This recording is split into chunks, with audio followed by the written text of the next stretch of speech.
Hello students, this is English Reader Chapter 5, A Scandal in Bohemia Part 1 for Standard 8 students. This story is written by Sir Arthur Conan Doyle. You are very well known with this name because he was a famous British writer and medical doctor. He created one of the famous characters, Sherlock Holmes, in A Study in Scarlet, the first of 4 novels and more than 50 short stories about Holmes and his friend Dr. Watson. Students, this story is very interesting and I am going to deal with the summary of the chapter and you should read it properly at home, but listen to the summary very carefully. So, this story is introduced by Dr. Watson, is narrated by Dr. Watson, one of the colleagues and best friend of Sherlock Holmes. So, Watson introduced his narrative with an explanation of Holmes' relationship with Erin Adler.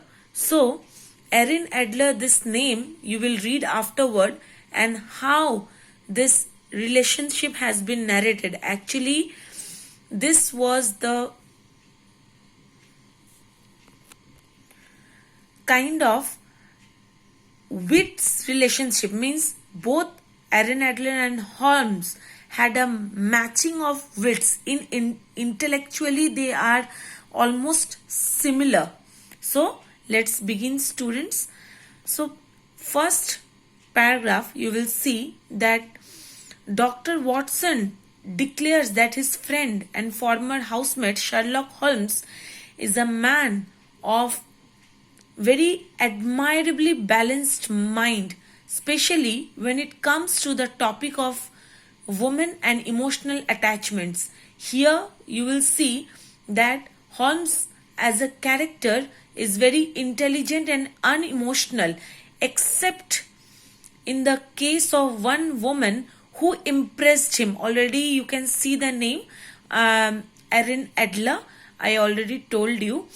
It also establishes that the story is not so much about events but rather about the matching of wits between Holmes and Erin. That is why Holmes never called her by any other name, but he always referred her as the woman. You can see at the beginning of the sentence it is written, she is always the woman. Now, recalling when Holmes met Adler, Watson notes that he had recently got married. Now you see that Mr. Watson got married, so their lifestyle changed. Their lifestyle are very different. The relationship between Holmes and Watson is also an essential aspect of all the Sherlock Holmes stories. When you will read it, you will understand. Watson was enjoying life as a married man, while Holmes continued to restrict himself or shelter himself in his apartment, either in a working tirelessly mode on a new case. Watson misses Holmes, so when he happens to be walking nearby the street, the Baker Street, he stops in to visit. So you will find that after a long time, Watson was going to visit his friend Sherlock Holmes. Next, Watson is deeply loyal to Holmes and accepts his personality flaws as a necessary element of his genius. In this scene or in this paragraph, you will find Holmes demonstrates that genius by deducing specific pieces of information from some of the smallest details, and Watson was delighted in the display. This interaction also establishes the dynamic between the two men. You will see when I will read this, when you will read this paragraph, you will find that how in a detailed manner Sherlock Holmes observed his friend Dr. Watson.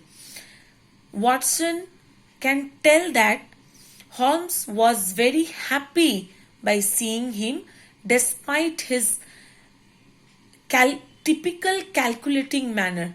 Holmes greets Watson and immediately lists off all the details. In this paragraph you will find, "My dear Holmes," said I, "it is true that I came home yesterday in a dreadful mess, but as I have changed my clothes, I can't imagine how you deduce it.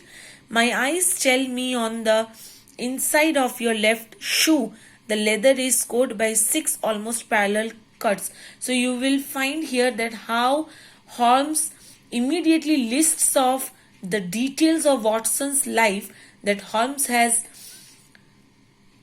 gleaned or had a quick look from his exceptional observational skills.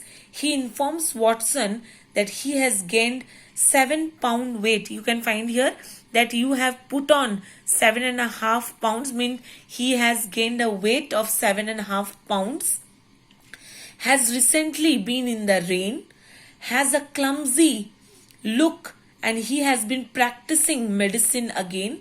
Watson was surprised by the accuracy of Holmes' observations and deductions, all of which were correct. You can find here all the observations were very correct. Watson only sees. Now in the next paragraph you will see here, "When you give your reasons, I remark the things appear to be so ridiculously simple that I could easily do it myself." "Quite so," he answered. Here he is Sherlock Holmes. "You see, but you do not observe." So here Holmes said that Watson only sees, but while Sherlock Holmes observes the world around him, the things around him. So in this paragraph we find that Holmes had a detective genius mind. So it's incomparable with any other common people who just see, but Sherlock Holmes observes the world around him. Next, Holmes invites Watson to read a letter. Now we will see here that they are now in a conversation about Sherlock Holmes' recent case, and they are discussing the recent case. So he gave Watson to read the letter he has received from a client. Here Holmes takes on the role of a teacher and mentor in guiding Watson about the process of deduction. You can see here, "I carefully examined the writing and the paper upon which it was written.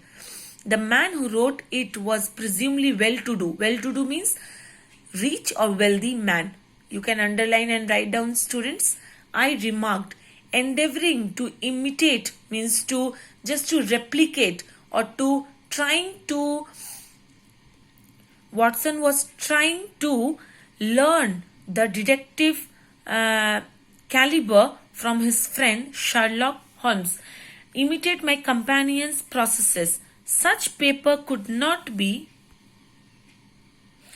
bought under half a crown packet." Means the paper on which the note was written was not a cheap paper. It was a costly paper. "It is peculiarly strong and stiff.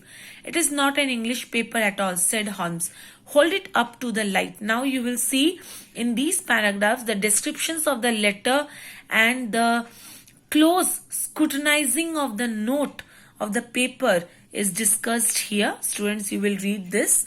I'm just giving you the summary.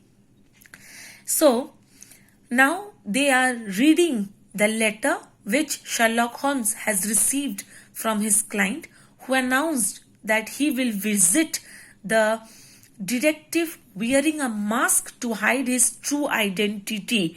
Now you will find here that the man was going to visit Sherlock Holmes wearing a mask to hide his true identity. In this paragraph you have this: a gentleman who desires to consult you upon a matter of the very deepest moment, be in your chamber then at that hour, and do not take it amiss if your visitor wear a mask. Here amiss means out of place, not to get anxious, not to get frightened, because the client was going to a person, one of the representatives of the client was going to visit Sherlock Holmes wearing a mask. The two men, means Sherlock Holmes and Watson, were discussing the peculiarities of the letter. Already I told you the description and the scrutinizing of the note, deducing that it was written by a native German, because the speaker using the paper made in Bohemia was a German. As they finished this intellectual game of detecting, the client arrived the place to meet Sherlock Holmes. You can see as he spoke there was a sharp pull at the bell, means the client has already reached the place of Sherlock Holmes. I think I had better go, Holmes. So Watson is the speaker and he was asking to give him a leave, means he was ready to go back, because Holmes has to deal with the client, deal with the case. But see the reply of Sherlock Holmes: not a beat, doctor, stay where you are. Means he is asking him to stay there and to listen to the case. There was a loud and authoritative tap at the door. So there was a loud and powerful tap at the door. Come in, said Holmes.